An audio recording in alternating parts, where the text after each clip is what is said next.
What's up, true believers? As you may or may not know, today is the last day of February. That's right, it's February 31st, which means tomorrow is March 1st.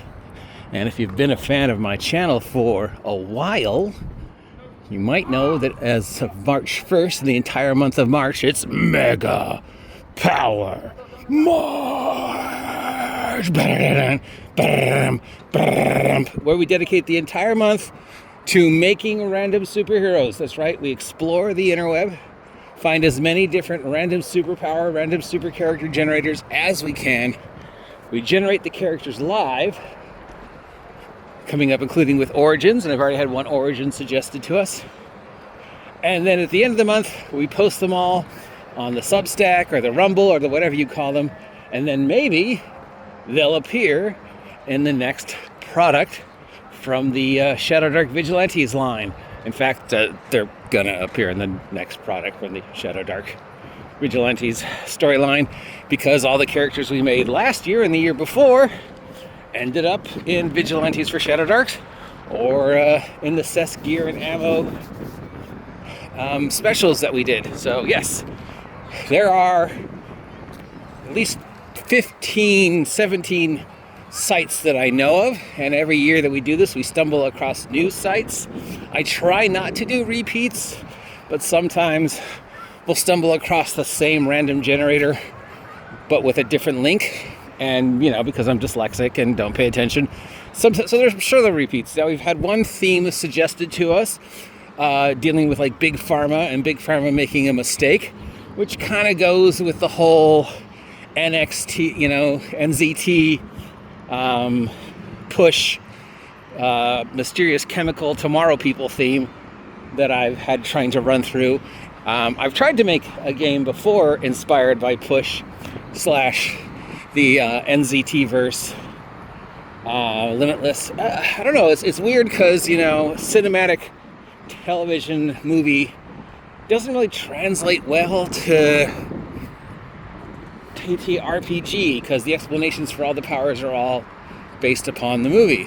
And it's like, okay, so how do I translate to a bonus to stats,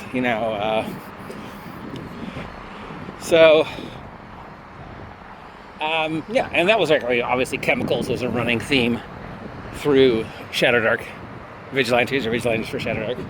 So I've had that suggested. The year before, last year we did solar flares, and then the year before that we did solar flares. And I don't remember what the 2022 theme was. Was it aliens? I think it was aliens. I don't remember. I have to go back and see what our theme for 2022 was. 2023 was solar. 2024 is solar. 2025, right now the theme is either going to be chemicals or just what we're going to do whatever I did last year, which just, when we log on tomorrow morning, we're going to look at the first vaguely scientific story and go, that's the theme. So probably the asteroid. Space spores. The asteroid. Yeah, I thought one, I always thought one that would be clever would be, what is the world like after the end of Independence Day, and especially after the end of Independence Day 2, because I don't know if anybody remembers how those two movies ended, but Earth was pretty screwed up, especially at the ending of the second one. If I remember correctly, a giant crab spaceship came down, drove its giant crab legs into the Earth. I think that's going to change things. So I always thought that would be a good, origin for superpowered individuals. Anybody who was mutant would have been affected by the chemical spores from whatever the aliens had in their ships. And then anybody who was high-tech was just basically getting technology from the spaceship. So that would explain, superpowered beings. So obviously, if we're going to talk about superpowered beings, we got to talk about superhero role-playing games. And if we're going to talk about superhero role-playing games, we got to talk about my favorite. My personal favorites. Is it the best superhero role-playing game? No. Is it my Desert Island superhero role-playing game? Strangely, no. But do I think for me, is it the best superhero role-playing game for me? Personally, yes. And that is FASERIP Marvel Superheroes. And you've heard me say this 1,000 times before. But since it's Megapower March, we're going to say it again. Why do I, for me, think the FASERIP system was so great? And that's simple, because you have to remember that when I was playing FASERIP in the 80s, 90s, FASERIP Marvel, I was dealing with dyslexia, I was dealing with visual issues, emotional issues, health issues, depression, being undiagnosed autistic. That's a lot of stuff to deal with. So things like numbers and math, that was really problematic for me. It still is. So along comes this superhero role-playing game that first uses percentile. Percentile, I understand. 30 is better than 20. And then it uses words and colors. And more than anything else, for me, at that point in my life, it was that really made it stand out, that made it feel more like a comic book superhero than anything else. Sure, I was playing Champions, I was playing V&V, I was playing a lot of homebrew games that eventually became other games you may have heard of. I was playing Superheroes 2024, I was in a lot of superhero role-playing games. At that point in time where I lived, it was like everybody was playing superheroes. It's like there was no fantasy games. Everywhere you went, it was superheroes. I don't know why, the collective unconsciousness of Southern California, but every game everywhere was superheroes. So there was a lot of superhero role-playing going on during that part of my life. But FASERIP stood out because of the names and because of the colors. When I rolled up my character, I didn't have 65. I had remarkable. And if you look at comic books, and like the amazing Spider-Man, the remarkable Iron Man, the immortal Hulk, it's names, it's words, and things like using his Hulk-like strength, his amazing accuracy, only my years of experience. Comic books are words, and those words inspire images, and those words play along with the images you see on the paper. And then the way my brain worked, knowing that I had a 65 blending on my first character meant nothing to me. It was numbers. But when the DM would ask, it'd be my remarkable blending, and then I'd roll, and he would know what the rolls meant. And I didn't have to worry about it. I just rolled my numbers, gave him my name of what power I was using, and he would compare to the ranks. The second part, of course, was it's all colors instead of numbers. So, it wasn't a 35, it was a red shift, it was a green shift, it was a yellow shift. And those, I understood colors, I understood the color chart. I didn't have to see what the numbers meant at the end of the color chart. I just knew that green was not as good as red, and red was not as good as yellow, and I'm probably getting this wrong. But it meant something. It meant something when my character was done to know that my character had a remarkable blending and a feeble psyche, which led to some great adventures, because my first character was an old 1950s style robot named DOS, Defensive Operative System. And he was like an old style 1950s horror film robot. He had the tape to tape in his chest. He had zero psyche, or feeble psyche, whatever the lowest one was basically you had to tell him what to do. You had to give him commands. Like a robot, you had to tell him, go get this, do that. I also had the highest rank a starting character could have with blending, which meant I had this experimental stealth system built into my 1950s robot. Which meant if I was standing still, the stealth system would automatically go in. So, unless told otherwise, my character was always just standing in the corner, blending. And they would always forget that, one, you had to program me to do things, and two, you had to program me to do things. So otherwise I was just in, standby mode in the corner, blending, which meant they conveniently all the time forgot about me because I couldn't say anything.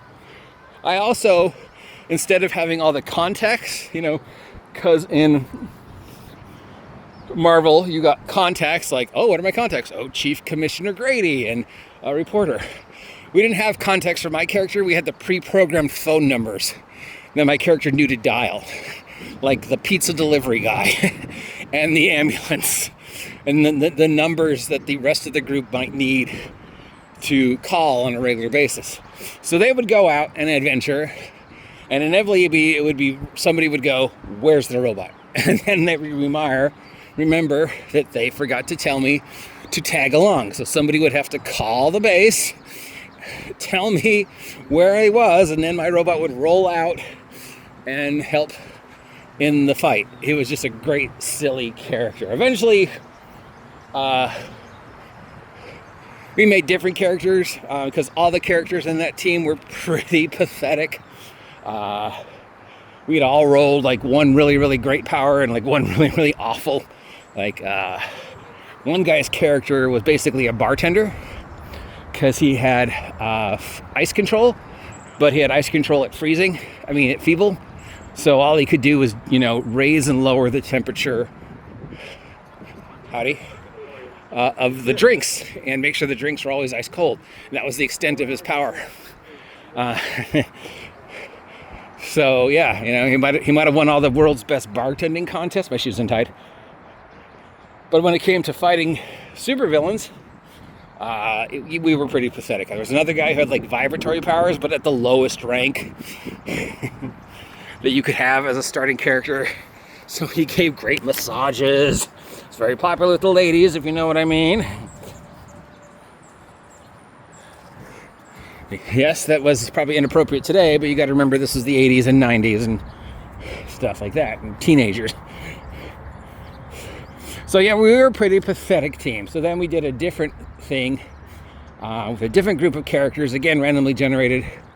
But the DM came up with this way of names, which was unbelievably clever for the time, when you think about it. It was like registering with the superhero database. You had to tell him the name. He would look it up on AOL, because it was AOL on the time. And if nobody had that screen name, that was the name of your character. But if somebody had a variation of that screen name, you couldn't use that name for your character. Now, that might seem easy, but no, because you couldn't just use Toast. You also couldn't use any variation of the Toast with numbers. Like I couldn't be Toast 005, and you couldn't be Toast.